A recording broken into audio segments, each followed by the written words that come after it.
નમસ્કાર. ધોરણ 10 ના વિદ્યાર્થી મિત્રો, વિષય ગુજરાતીમાં આપણે 8મું પ્રકરણ છત્રી પાઠ ભણવા જઈ રહ્યા છીએ, જેનો સાહિત્ય પ્રકાર છે હાસ્ય નિબંધ. જે હાસ્ય નિબંધ છે એની મૂળ કૃતિ એટલે કે શેમાંથી લેવામાં આવ્યો, તો એનો જવાબ છે ઓમ હાસ્ય નામનો એક આખો નિબંધ સંગ્રહ છે. રતિલાલ બોરીસાગરનો નિબંધ સંગ્રહનું મૂળ નામ શું છે? ઓમ હાસ્ય. એમાંથી આ એક હાસ્ય નિબંધ લેવામાં આવ્યો છે, જેનું નામ છે છત્રી. આ રતિલાલ મોહનલાલ બોરીસાગર સૌરાષ્ટ્રના સાવરકુંડલાના વતની છે. તેઓ હાલ જીવે છે. 10-15 દિવસ કે મહિનો થયો છે ડીડી ગિરનાર ઉપર ટીવી ઉપર મેં એમનો કાર્યક્રમ જોયો. હજી એમની કાર્યશક્તિ અને લોકભાવના એવી ને એવી જોવા મળે છે. હજી પણ એના જે સિદ્ધાંતો છે, એને જે પારિવારિક વારસાગત સિદ્ધાંતો મળ્યા છે, એનું એક ખૂબ જ જતન કરી રહ્યા છે.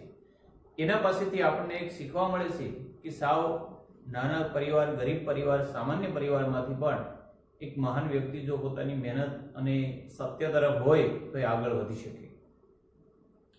આ રતિલાલ બોરીસાગરના મરક મરક, આનંદલોક, એન્જોયગ્રાફી, તિલક કરતા 53 થયા વગેરે તેના સંપાદન એ સૂક્ષ્મતાથી કરેલા છે.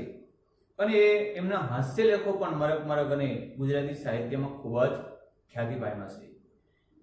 હાસ્ય નિબંધનું નામ છે છત્રી. છત્રી નામ સાંભળ્યું એટલે આપણને યાદ આવે કે વરસાદમાં જે આપણે વરસાદથી બચવા માટે છત્રીનો ઉપયોગ કરતા હોય છે. રેઇનકોટ તો ઘણા વાપરે છે, પણ એક સમય એવો હતો કે લગભગ ત્યારે રેઇનકોટ માર્કેટમાં ઉપલબ્ધ નહોતા, છત્રી હતી. હવે છત્રી છે એ એક વિષય વસ્તુ લઈ, એક વિષય લઈ, એક ટોપિક લઈ અને લેખકે એક માર્મિક કટાક્ષ દ્વારા હાસ્ય ઉત્પન્ન કર્યું છે કે માનવ સ્વભાવને ભૂલી જવાની બહુ ટેવ છે. આજે છત્રી ભૂલી જવાની વાત દ્વારા એ બતાવે છે કે માનવ સ્વભાવમાં ભૂલી જવાની વાત બહુ છે, અને એમાંય ખાસ કરીને લેડીઝ કરતા જેન્ટ્સ લોકો, પુરુષોમાં આ ભૂલી જવાની ઘટનાઓ બહુ બનતી હોય છે. તમે જોતા હશો વિદ્યાર્થી મિત્રો, તમારા મોટા ભાઈ કે તમારા પપ્પા જ્યારે ઘરે આવે અને ઘરનો દરવાજો જોઈએ ત્યારે યાદ આવે કે લે અમૂલ દૂધની કોથળી લાવવા નથી, હાય હાય રહી ગઈ. ઘણા ખરા તો એવા પણ કિસ્સા બને કે ઘરેથી લિસ્ટ આપે કે આ લિસ્ટમાં બધું વસ્તુ લાવવાનું છે, એ લિસ્ટ આખું લખે અને પછી જ્યારે ઘરેથી બહાર જાય ત્યારે લિસ્ટ જ ભૂલી જાય. આજે ભૂલી જવાની એક માનવની ખાસિયત છે, અથવા કુટેવ પણ કહી શકાય. એની ઉપર લેખકે ખૂબ માર્મિક હાસ્ય કર્યું છે. આપણે એનો વિગતે અભ્યાસ કરીએ. મોસમનો પહેલો વરસાદ પડ્યો ત્યારે હું છત્રી લેવા શહેરની એક જાણીતા સ્ટોરમાં ગયો. મોસમનો પહેલો વરસાદ એટલે કે ચોમાસા ઋતુનો પહેલો વરસાદ. અને નાની નાજુક છત્રી બતાવતા ગયું. દુકાનદારે જુદી જુદી સાઈઝની કેટલીક છત્રીઓ બતાવી. એક શ્યામા છત્રી મને ગમી. આ બધા એક એક માર્કનો પ્રશ્ન પૂછાય તો આવડવો જોઈએ. લેખકને કઈ છત્રી ગમી? શ્યામ એટલે કે શ્યામલ એટલે કે કાળી, અને શ્યામા શબ્દ છે એ ખરેખર થોડોક વાન ગોરો હોય, કાળો હોય, શ્યામ હોય, પણ જે સ્ત્રી સુંદર હોય એનું શ્યામા કહેવાય. અહીંયા લેખકે સ્ત્રીનું વિશેષણ છત્રીને આપ્યું છે, શ્યામા. કાળી છત્રી લેખકને ગમી. મેં છત્રી ખરીદી. દુકાનદાર ક્યારના મારી સામે ધારી ધારીને જોઈ રહ્યા અને કશુંક યાદ કરવાનો યત્ન એટલે કે પ્રયત્ન કરે એમ મને લાગ્યું. યત્ન એટલે પ્રયત્ન.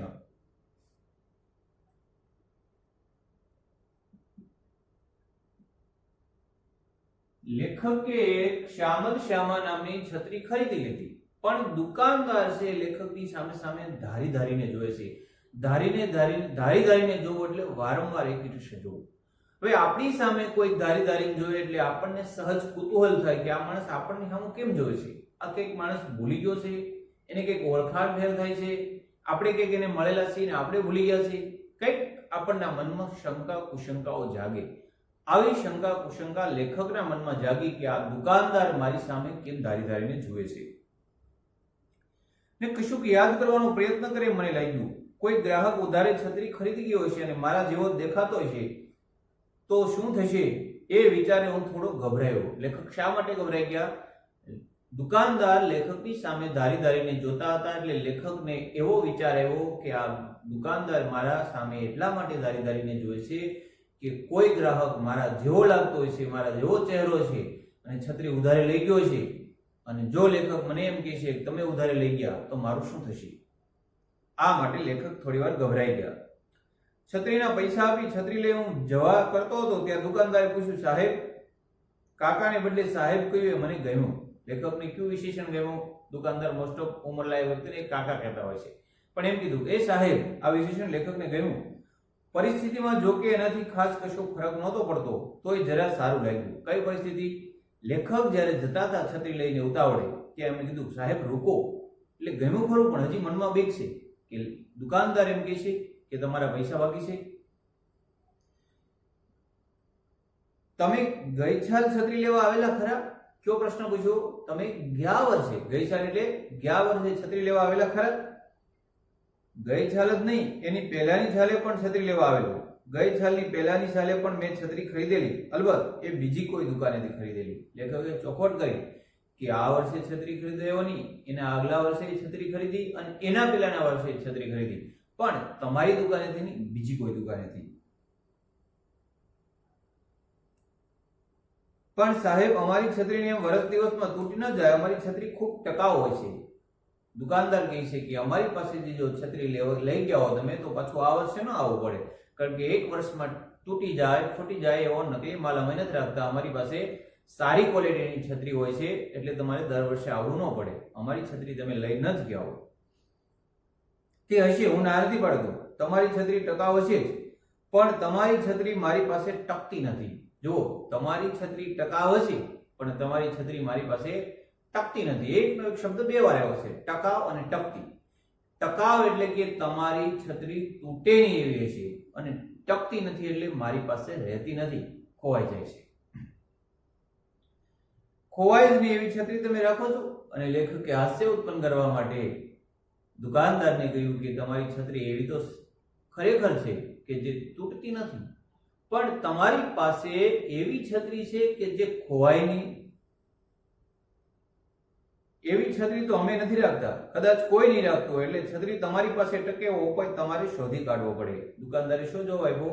અમારી પાસે નહીં, કોઈ દુકાનદાર પાસે એવી છત્રી નહીં હોય કે જે ખોવાય નહીં.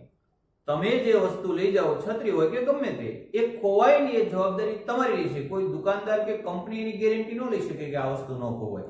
તમે મોબાઈલની ખરીદી કરી હોય તો દુકાનવાળો એમ કહે છે કે કંપની વોરંટી આપે 6 મહિનાને કાંઈ ન થાય, પણ ખોવાઈ જાય તો એ તમારો જાય, તો તમારે જોવાનું હોય, એ ઉપાય તમારે શોધવાનો.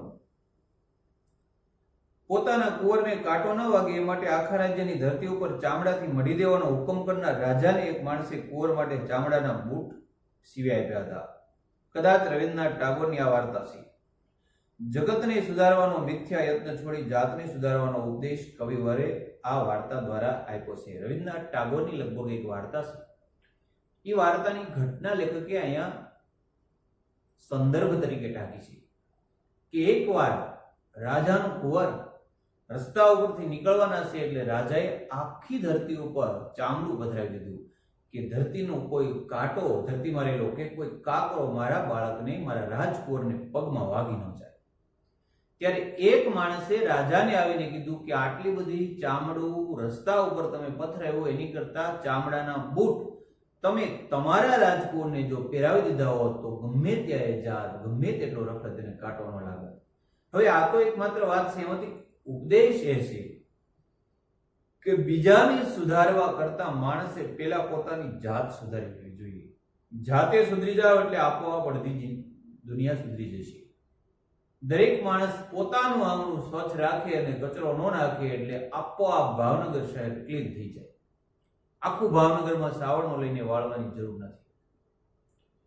પોતે માણસ ખાલી એટલો નક્કી કરે હું ક્યાંય કચરો ફેંકીશ નહીં, કચરા પેટીમાં જ નાખીશ, કચરા પેટીમાં જ નાખીશ. આ જો બધા જ આચરણ કરે તો રસ્તામાં ક્યાંય કચરો જ ન હોય. જો માણસ પોતે બીજાને સુધારવા કરતા પહેલા પોતાની જાતને સુધારવી પડે છે. છત્રીની દુકાનના માલિકે ટાગોરના કાવ્યો કે વાર્તાઓ કદાચ નહીં વાંચ્યા હોય, કદાચ ટાગોર વિશે ખાસ કશું જાણતા પણ નહીં હોય, પરંતુ તેઓ મને કદી ખોવાય નહીં એવી છત્રીની શોધમાં ફાફા મારવાનું છોડી છત્રી ખોવાય નહીં એવો ઉપાય શોધવા સમજાવી રહ્યા હતા. દુકાનદાર શું સમજાવવા જઈ રહ્યા છે કે તમે એવા ફાફા ન મારો. ફાફા મારવા એટલે વ્યર્થ પ્રયત્ન કરવા. ફાફા મારવા, નકામા પ્રયત્નો કરવા, વ્યર્થ પ્રયત્નો કરવા. દુકાનદાર લેખકને શું સમજાવી રહ્યા છે કે તમે છત્રી ન ખોવાય એવા વ્યર્થ પ્રયત્ન, છત્રી ન ખોવાય એવી ખરીદવા છત્રીના વ્યર્થ પ્રયત્ન ન કરો. તમે એ પ્રયત્ન કરો કે છત્રી ન ખોવાય એના માટે કઈ કાળજી રાખવી. તેમની વાત મને સાચી લાગી, પરંતુ જ્ઞાન મળવાથી માત્ર કશું વળતું નથી અને મળેલા જ્ઞાનને આચરણમાં મૂકવાનું એટલું સહેલું નથી. જ્ઞાન દરેકને મળે છે, ઉપદેશ આપવો સહેલો છે, આચરણમાં મૂકવો ખૂબ અઘરો છે.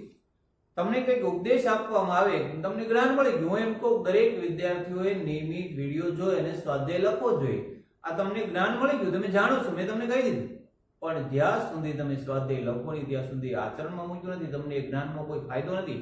આકાશમાં ઘટાટોર કાળા ડિબાંગ વાદળા થઈ જાય અને ધરતી ઉપર એક છાંટો ન કરે તો એ વાદળાની કોઈ કિંમત નથી, પણ નાની એવી એક વાદળી પણ જો ધરતીને ભીંજવી જાય તો એ વાદળી મહત્વની છે.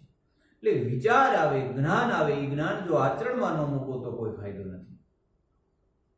એટલે લેખકને જ્ઞાન મળ્યું કે મારે એવી છત્રી ન હોતી જોઈએ જે ખોવાય નહીં, મારે એ શોધવું જોઈએ કે છત્રી ન ખોવાય એના માટે શું કરવું. પણ આટલું જ્ઞાન મળવાથી કાંઈ નથી, એને આચરણમાં મૂકવું પડશે. છત્રી ન ખોવાય એ માટે મેં કશા ઉપાયો કર્યા જ નથી એવું ન કહેવાય, છતાં મારા સાનિધ્યમાં કોઈ પણ છત્રી એટલી બધી સંચળ બની જાય કે મારો ત્યાગ કરતા એને સહેજે વાર લાગતી નથી. લેખક સ્વીકારે છે કે છત્રી ન ખોવાય એના માટે મેં પ્રયત્નો તો કર્યા છે, છતાં મારા સાનિધ્યમાં એટલે કે મારી પાસે છત્રી ટકતી નથી, કંઈક ને કંઈક ભૂલાય જ જાય. દુકાનેથી લઈને ઘર સુધી પહોંચવા સુધીમાં પણ છત્રી ખોઈ નાખવાના વિક્રમો મેં એકથી વધુ વાર નોંધાવ્યા છે. બોલો, દુકાનેથી લઈ છત્રી પૈસા આપે, પેક કરે, લઈને નીકળે, ઘર સુધી પહોંચવામાં વચ્ચે કંઈક બેસી જાય, કે બીજી દુકાને જાય, કે રિક્ષામાં બોલી જાય, દુકાનેથી છત્રી ખરીદેલી અને ઘરે ન પહોંચે એવા વિક્રમો, એવા પણ ઘણી વખત લેખકે અનુભવો કર્યા છે કે દુકાનેથી ખરીદેલી છત્રી ઘરે જ ન પહોંચી. હવે લેખકને કઈ કઈ સલાહ મળે છે એ મોટો પ્રશ્ન પૂછાયેલો છે, ધ્યાન આપજો. પ્રથમ, તમે છત્રી સાચવવા તમારી સાથે ને સાથે ફરે એવો પગારદાર માણસ રાખો. પેલો લેખકને સૂચન મળી, સલાહ મળી કે તમે છત્રીનું ધ્યાન રાખવા મળો માણસ રાખો, એને પગાર આપો, છત્રી સાચવે, જ્યારે જરૂર પડે ત્યારે તમે વરસાદમાં ખોલી અને એનો ઉપયોગ કરી શકો. વરસાદ રહી જાય એટલે પેક કરીને માણસને આપી દેવાય. આવો એક પગારદાર માણસ રાખો. બીજું, છત્રી ખુલી શકે એટલી મોટી દોરી રાખજો. વરસાદમાં ભીની થયેલી છત્રી શર્ટ ભીનું ન થાય એ માટે ઉપરના ભાગે ઓછાળવી રાખજો. કોઈકે કીધું કે છત્રી ખુલી શકે એટલી મોટી દોરી રાખવી, પછી બંધ કરી દો એટલે છત્રી તમારા ગળે લટકતી રહે. નાના બાળકો સ્કૂલે જાય ને બાળમંદિરમાં ત્યારે પાણીની બોટલ લટકાવી દો, હાથ રૂમાલ પણ એને ખોવાઈ જાય એટલે એના મમ્મી પિનથી અહીંયા મારી દે, એ નાક સાફ કરીને પછી ત્યાં મૂકી શકે. આમ લેખકને ઉપદેશ આપે છે. તમે અનુભવ કરજો કે જ્યારે માણસ કંઈક મુશ્કેલીમાં મુકાય અને જગતની સામે, લોકોની સામે જ્યારે પોતાની મુશ્કેલી જણાવે ત્યારે લોકો મદદ નહીં કરે, સલાહ આપશે. એક કામ કરો ને, તમે આમ કર્યું હોત તો, જો તમે આમ કર્યું હોત તો આમ ન થાત, હજી તમે આમ કરો, હું સાથે આવું, હાલો આમ કરાવી દઈએ, આવા કોઈ નહીં. સલાહ, અને એવી સલાહ વ્યર્થ છે કે સાંભળતા તમારા કાન દુખી જાય. લેખકને કેવી સલાહ મળે? પેલો એક માણસ કે તમે એક પગારદાર સાથે રાખો, તમારી છત્રીનું ધ્યાન રાખે. બીજો કે દોરી બાંધો, છત્રી ખુલે એટલી દોરી મોડી રાખવાની અને પછી ગળે લટકાવી દેવાની. વરસાદમાં ભીની થયેલી છત્રી શર્ટ ભીનું ન થાય એ માટે ઉપરના ભાગે ઓછાડ વીંટી રાખવાની. બીજાએ કીધું પાછો વાહનો એક ઓછાડ ગાદલા ઉપર પાથરીએ છીએ ને એવો, કે છત્રી લટકતી હોય તો એ ઓછાડ ભીનો થાય, તમારો શર્ટ ન થાય. તમે છત્રી સાચવવા, તમે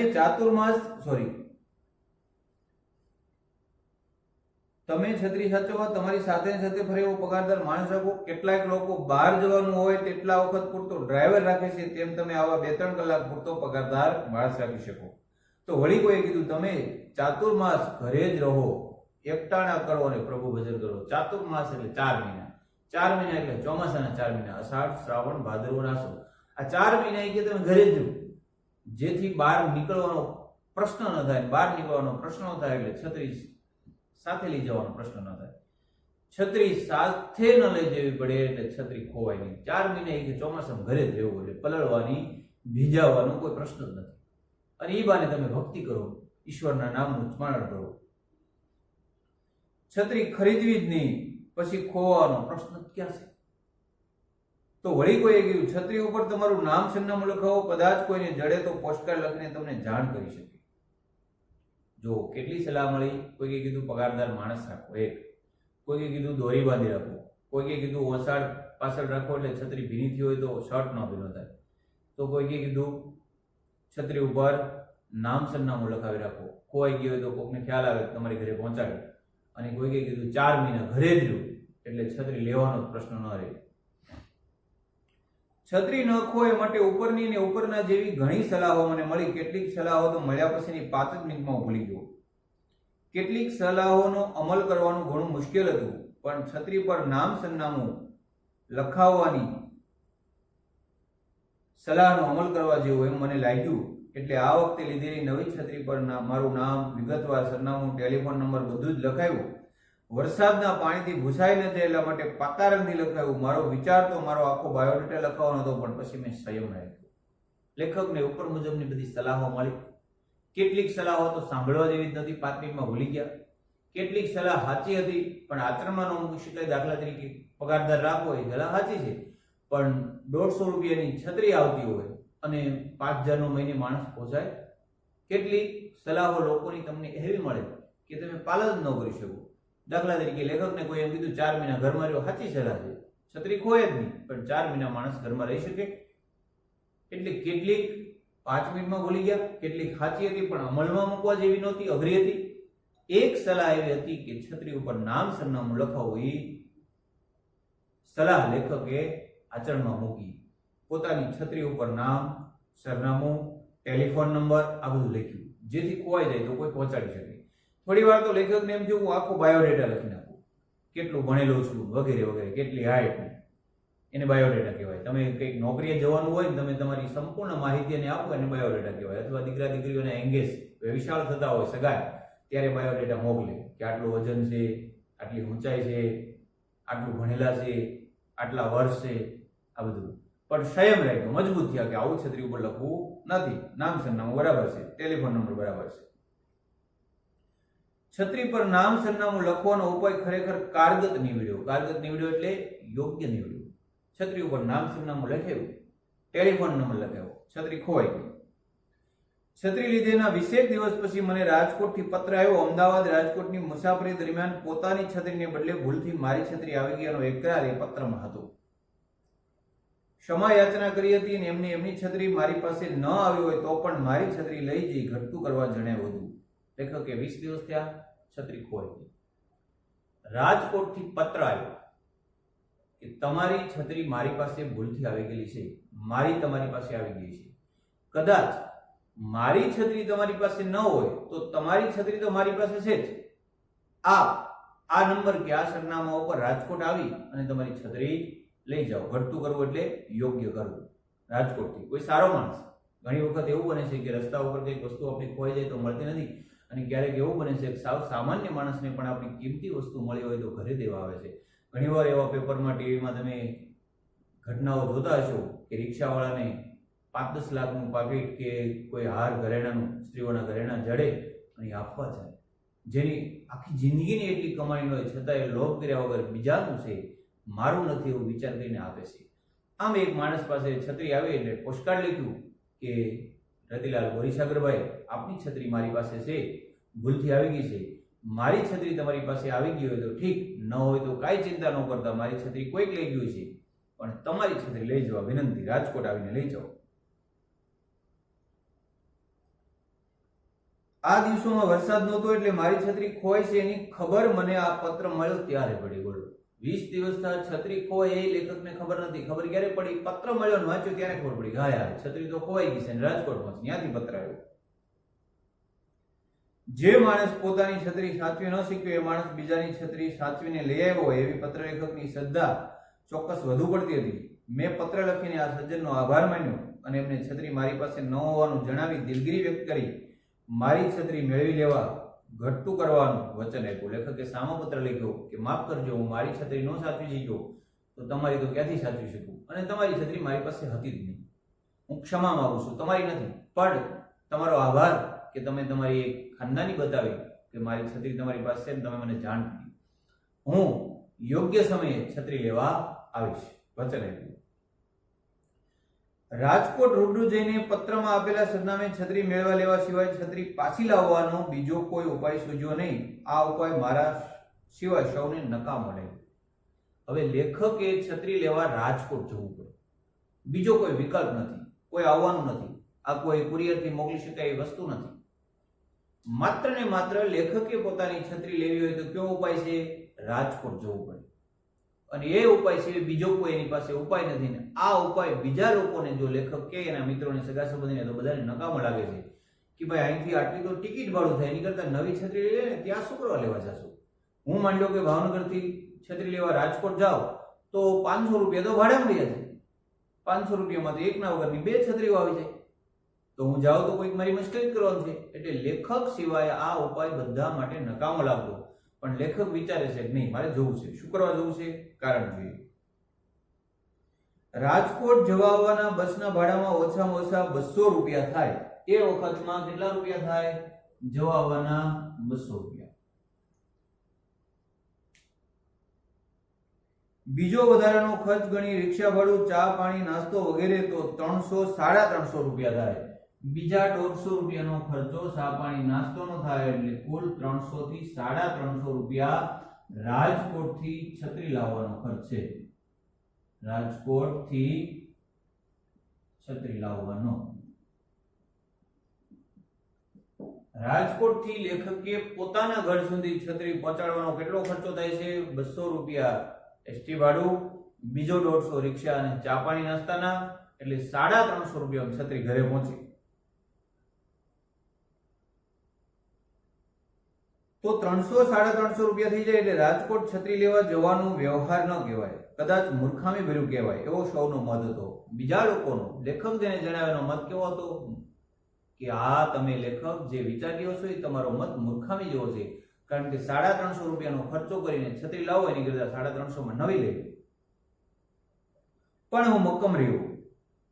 આમાં પૈસાનો પ્રશ્ન નહોતો. પોતાની છત્રી ખોવાઈ હોવા છતાં બીજા માણસની છત્રી એને પરત કરવાની એમની ભાવના અને પ્રામાણિકતાની કદર કરવાનો પ્રશ્ન હતો. લેખક રાજકોટ જવા ઈચ્છે છે. શા માટે? માત્ર પોતાની છત્રી લેવા નહીં, પણ પેલા માણસે પત્ર લખીને જણાવ્યું છે તમારી છત્રી મારા પાસે છે, લઈ જજો. આ એની પ્રામાણિકતાની કદર કરવા માટે. ભલે 300 ના 400 થાય, પણ જોવું છે. પણ આવી સૂક્ષ્મ રીતે આ જગતમાં કેટલા લોકો વિચારે? બધા ભલે ગમે તે કે, પણ છત્રી લેવા રાજકોટ તો હું રશિયા જવું પડે પણ તોય જવું જોઈએ, એવો મારો દ્રઢ મત હતો. લેખકનો દ્રઢ મત કયો હતો કે જો કોઈ પોતાની પ્રામાણિકતા દર્શાવીને આપણને જાણ કરે કે તમારી વસ્તુ મારી પાસે છે, તો માત્ર રાજકોટની, આઉટ ઓફ ઇન્ડિયા, ભારતની બહાર રશિયા પણ કોઈ પત્ર લખે તો ભલે કદાચ 50,000નો ખર્ચો થાય, પણ જવો જોઈએ. આ એક હાસ્ય માટે લેખક કહે છે. કોઈ ન જાય, લેખક એ ન જાય, હું કે તમે ન જાય, પણ રાજકોટ સુધી જવું તો લેખક ઈચ્છે છે અને જશે. શું કરવા? કે સામેવાળા માણસની પ્રામાણિકતાની કદર કરવા માટે. રાજકોટ ગયો, છત્રી પાછી મેળવી, પેલા સજ્જનનો આભાર માન્યો, વળતી બસમાં અમદાવાદ પાછો આવ્યો. પણ અમદાવાદ ઉતરતી વખતે બસમાં છત્રી ભૂલી ગઈ. છત્રી લેવા લેખકને ક્યાંથી જવાનું છે? અમદાવાદથી. ક્યાં લેવા જવાનું છે? રાજકોટ. ગયા, 200 રૂપિયા ખર્ચા, 150 ચા પાણી નાસ્તોના ગયા, છત્રી લીધી, રાજકોટથી અમદાવાદ પાછા આવ્યા, અમદાવાદ ઉતર્યા, ઘર સુધી પહોંચ્યા કે બસ સ્ટેન્ડથી નીકળી ગયા, બસ જતી રહી, જે બસમાં બેઠા લેગા અને ખબર પડી કે છત્રી તો બસમાં ભૂલાઈ ગઈ. જે છત્રી ભૂલાઈ ગયેલી એ છત્રીને પાછી મેળવવા માટે 350 નો ખર્ચ અને આટલો ટાઈમ ખર્ચીને લેખક લાવ્યા, અને તે છત્રી તો પાછી બસમાં જ ભૂલાઈ ગઈ. ઘરે ગયા પછી શોએ પૂછ્યું ત્યારે યાદ આવ્યું કે તરત પાછો બસની ઓફિસે પણ ગયો. કોઈએ છત્રી જમા કરાવી નહોતી. રિક્ષા ભાડાના જવા આવવાના બીજા 80 રૂપિયા થયા. અમદાવાદથી, રાજકોટથી અમદાવાદ પોતાના વતન આવ્યા, છત્રી બસમાં ભૂલાઈ ગઈ. ઘરે પહોંચ્યા, કોઈ કીધું છત્રી લાવ્યા તો ભલે ભૂલાઈ ગઈ. પાછા એ બસ સ્ટેન્ડે ગયા, ત્યાં જઈને પૂછ્યું બસ ડેપોમાં બસ સ્ટેશનમાં ડેપો મેનેજરને કે આ કોઈ છત્રી જમા કરાવી તો કોઈ જમા નહોતી કરાવી, પાછા ઘરે આવ્યા. એટલે 350 રૂપિયા પહેલા ને 80 રૂપિયા આટલા આ પરત રિક્ષાવાળાના, એટલે 430 રૂપિયા જેટલો ખર્ચો કર્યો, છત્રી તો આવી નથી.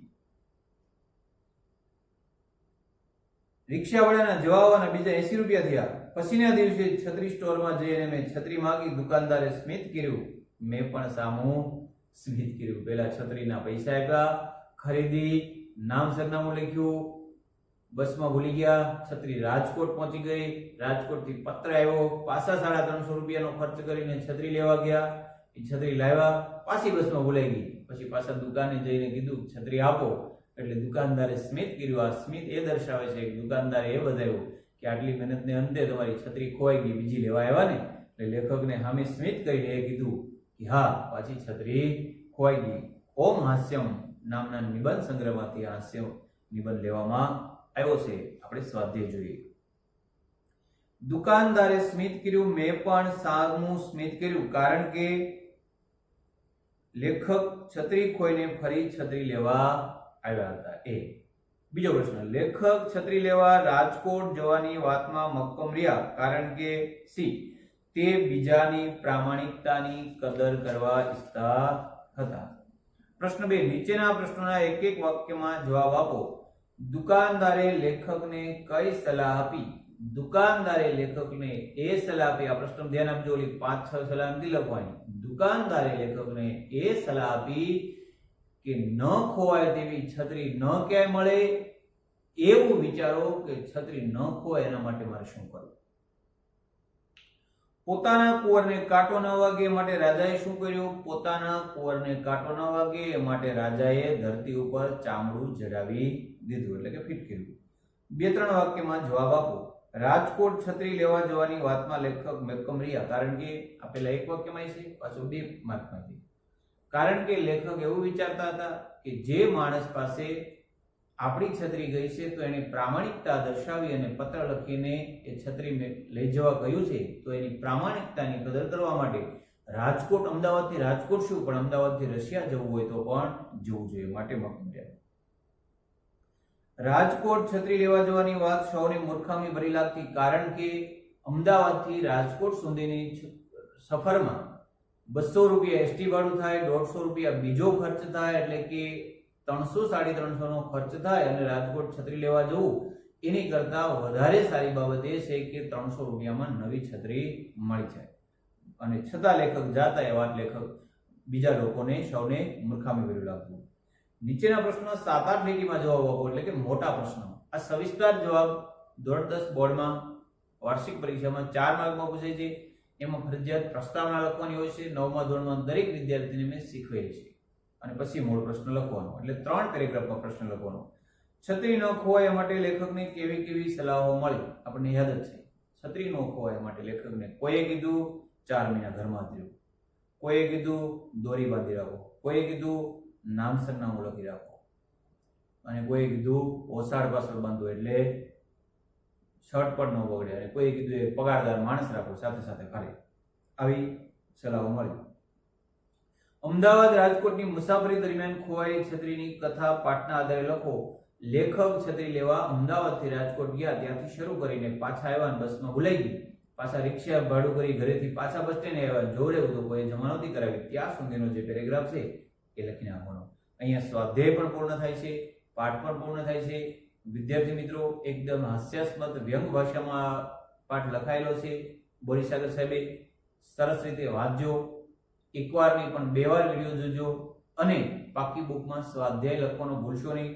પ્રશ્ન નંબર 4 ના જે 2 પ્રશ્નો છે એમાંથી કોઈ એક પ્રશ્ન 3 પેરેગ્રાફમાં લખજો. ફરી પછીના પીરિયડમાં આપણે વ્યાકરણ જોઈશું. અત્યારે આટલું જ. અસ્તુ. આભાર.